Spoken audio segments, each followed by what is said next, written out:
I want to demonstrate once again for students who did not completely understand today regrouping and division. We are dividing here 168 by 8, and this is number 14 on page 98 in your text. Okay, so I'm just going to set this up. Alright, so I've color coordinated each digit in its place value just because I think it helps you. We recognize that we have this digit 1 in the hundreds place, so there's only 100 here. Now, if we are able to visualize our base 10 blocks, this helps greatly. We recognize that 100 block, let's think of it like that, cannot be equally shared into 8 groups because we only have one of it. So that means if that can't happen, what cannot happen? Let's put 0 here as our placeholder so we are reminded not to write any digit here from now on. And we have to regroup our 100 into 10 tens. Why? Because 100 is equivalent to 10 tens, and we are now using or going to pay attention to our tens place digits here. So since we regrouped that, I am so sorry for the shakiness, right? To make it simple for those of you who think this arrow might be confusing and you might forget, well, oh gosh, I forget it's 16 tens now.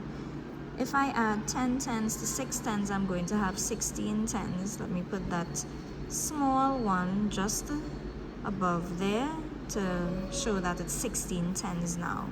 It is 16 tens. It's under the tens place.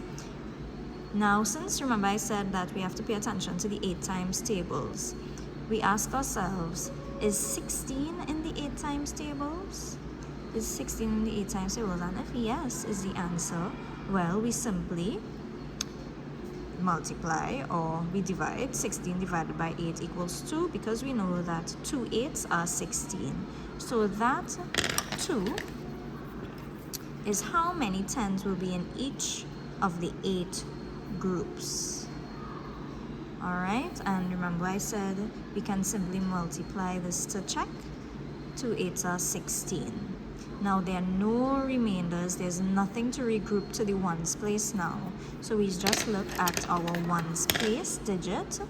Alright, so this 8 here is 8 in the 8 times table. So we're asking the question, is the digit in that particular tables? Is that value in that particular tables?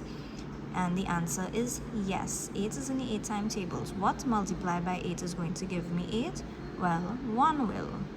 So I write the digit 1 in the ones place. 1 times 8 is equal to 8. And that is my quotient. So this is my answer, 21. So then, of course, I write 21. 168 divided by 8 is equal to 21.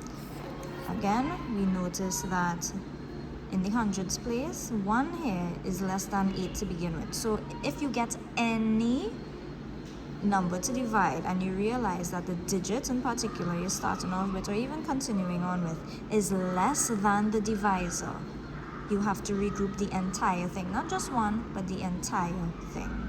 Okay?